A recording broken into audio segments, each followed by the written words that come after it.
नमस्कार दोस्तों, स्वागत है आप सभी का पाथफाइंडर पर।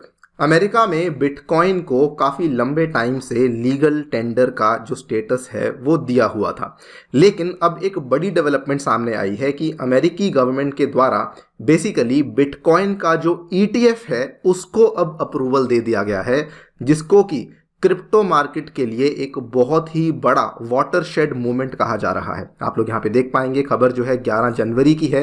यूएस का जो एसईसी है, मतलब कि वहाँ का जो सेबी बेसिकली हम कह सकते हैं, उसके द्वारा बिटकॉइन के ईटीएफ को अप्रूवल दे दिया गया है and this is a watershed movement for the crypto market. यहाँ तक कि आप देखिए कि जिस दिन इस बिटकॉइन के ईटीएफ को अप्रूवल दिया गया था उसी दिन हमने देखा कि यूएस का जो बिटकॉइन है उसमें हमें 4.6 बिलियन डॉलर की हमें ट्रेडिंग देखने को मिली। सडनली हमें इतना ज़्यादा अपटिक जो है वो एक ही दिन के अंदर देखने को मिल चुका था। आप लोग अंदाज़ा लगा सकते हैं कि कितनी बड़ी डेवलपमेंट है ये इन जनरल जो हमारी क्रिप्टो की मार्केट है, और बिटकॉइन के लिए तो ऑब्वियसली काफ़ी बड़ी डेवलपमेंट बन जाती है। लेकिन जैसे ही ये हुआ, इमीडिएटली उसके कुछ ही टाइम के बाद आरबीआई के द्वारा भी एक स्टेटमेंट दिया गया, जिसमें कि आरबीआई के जो हमारे गवर्नर हैं उन्होंने कहा कि दुनिया जो है वो एक क्रिप्टोमेनिया को अफोर्ड नहीं कर सकती है। RBI will not emulate others on regulations, मतलब कि हम लोग जो हैं अमेरिका को इस केस में कॉपी नहीं करने वाले हैं। ये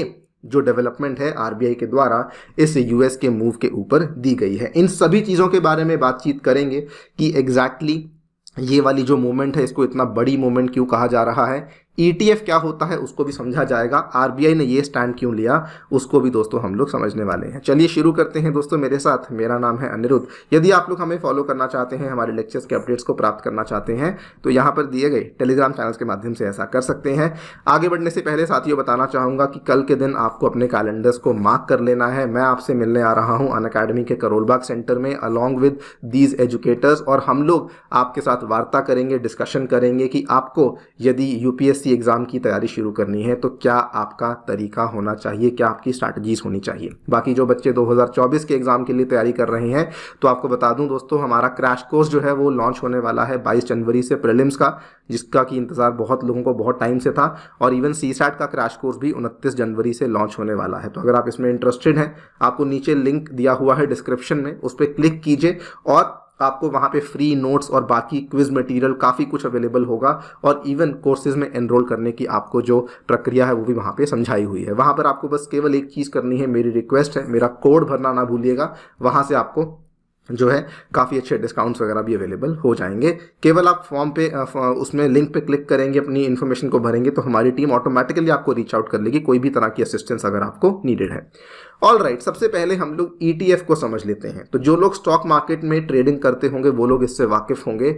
जैसे हम लोग स्टॉक मार्केट में स्टॉक्स देखते हैं, उसी तरीके से एक्सचेंज पे ट्रेड होने वाला एक फंड, उसको दोस्तों ईटीएफ कहा जाता है। ये म्यूचुअल फंड से अलग होता है, क्योंकि म्यूचुअल फंड में क्या होता है कि म्यूचुअल फंड होने के जो है वो आपको स्टॉक मार्केट में उसके शेयर्स नहीं खरीद सकते हैं। म्यूचुअल फंड को खरीदने के लिए या उसको परचेस करने के लिए तरीका अलग होता है।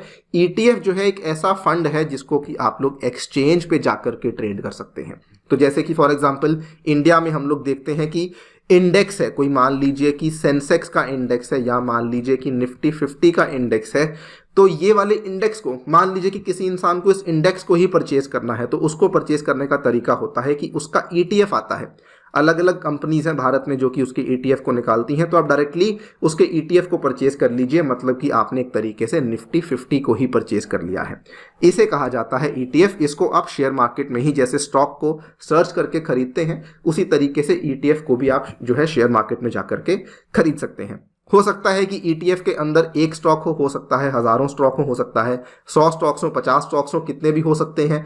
हो सकता है ईटीएफ किसी इंडस्ट्री से संबंधित हो, किसी सेक्टर से संबंधित हो, मतलब कि किसी पर्टिकुलर चीज़ के लिए भी आप लोग ईटीएफ को लॉन्च कर सकते हैं। इसी तरीके से बिटकॉइन का ईटीएफ जो है वो अप्रूव कर दिया गया है। जैसे कई सारे ईटीएफ्स हैं जो कि अमेरिका की मार्केट में चलते आते हैं, अब बिटकॉइन का ईटीएफ भी हमें वहां पे देखने को मिलेगा। तो यूएस का जो सिक्योरिटीज रेगुलेटर है, it has given the green light to the first US listed exchange traded fund जो कि बिटकॉइन को ट्रैक करेगा एंड ये वाला जो अप्रूवल है ये अमेरिका में कई सारी कंपनीज को SEC के द्वारा दे दिया गया है। जैसे भारत में कई सारी कंपनीज हैं, जैसे टाटा हो गई, उसके बाद HDFC हो गई, जिनके भी मतलब एसेट मैनेजमेंट कंपनीज हैं, वैसे अमेरिका में बहुत सारी कंपनीज हैं। अब कई सारी कंपनीज को यहाँ पे अप्रूवल दे दिया गया है कि अब आप लोग अपना बिटकॉइन का ETF है जिसको कि लेकर के आ सकते हैं।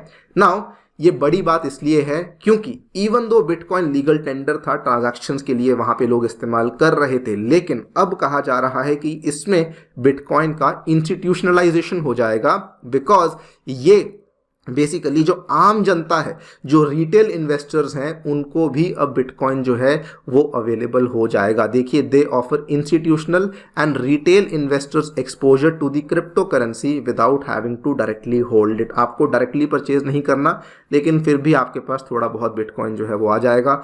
सबसे बड़ी बात, क्योंकि SEC के द्वारा अप्रूव किया गया है, मतलब कि इसके अंदर रेगुलेशंस भी प्रॉपरली रखी गई हैं।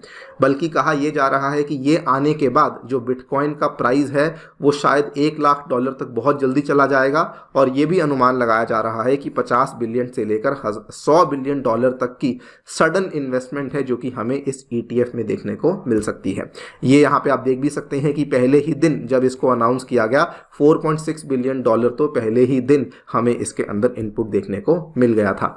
इवन जो प्राइस का बिटकॉइन का प्राइस था उसी दिन 3% से बढ़ा, और माना ये, बल्कि अगर आप देखें तो पहले भी जब इसकी न्यूज़ चल रही थी कि ये आने वाला है, तो पहले भी बिटकॉइन में हमें काफ़ी उछाल देखने को मिला था, और जिस दिन ये आया तो सडनली बहुत ज़्यादा हमें उछाल देखने को मिल गया था। आप देख सकते हैं पिछले 6 महीने में भी ऑलमोस्ट 37% की बढ़त हमें बिटकॉइन में देखने को ऑलरेडी मिली हुई है। उसके पीछे बड़ा रीज़न ये वाला जो बिटकॉइन का ETF है ये माना जा रहा है।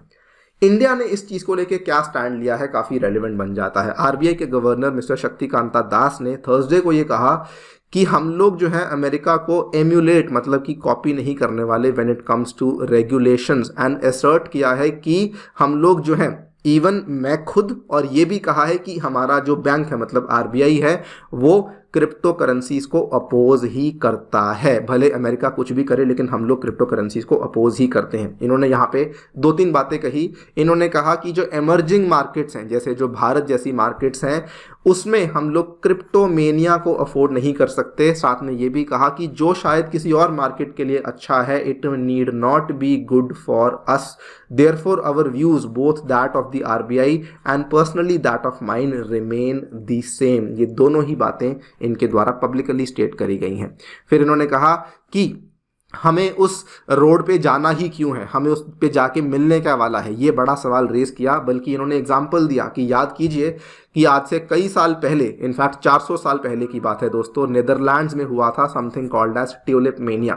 जो लोग हिस्ट्री के स्टूडेंट्स होंगे या पॉलिटिकल इकोनॉमी के स्टूडेंट्स होंगे, उन्होंने भी इसको पढ़ा होगा कि वहाँ पर भी एक एसेट बबल बना था, जिसको कि दुनिया का पहला एसेट बबल कहा जाता है। 1634 में ये बबल क्रिएट हुआ था और 1637 में ये बबल बर्स्ट हो गया था। तो इन्होंने कहा कि इमर्जिंग मार्केट जो है वो इस तरह का पंगा ले ही नहीं सकती हैं। कल को किसे मालूम कि क्रिप्टो की जो मार्केट है वो बर्स्ट हो जाए, तो हम लोग इस तरह का रिस्क यहाँ पे इन द फर्स्ट प्लेस लेना ही नहीं चाहते हैं। ये RBI के द्वारा स्टैंड यहाँ पे लिया गया है।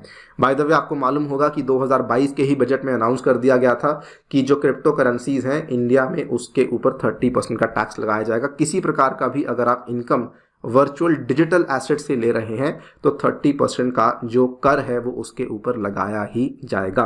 आपकी इंडिया के स्टैंड को लेकर क्या राय है, हमें डेफिनेटली बताएं कमेंट सेक्शन में। Before I and the session दोस्तों, बताना चाहूँगा कि हमारी free demo classes, 1-on-1 mentorship, magazine, library, wifi, ये सभी चीज़ें आपको दोस्तों अनअकैडमी के ऑफलाइन सेंटर्स पर अवेलेबल होती हैं।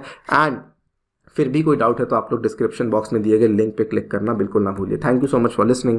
Stay tuned and stay safe.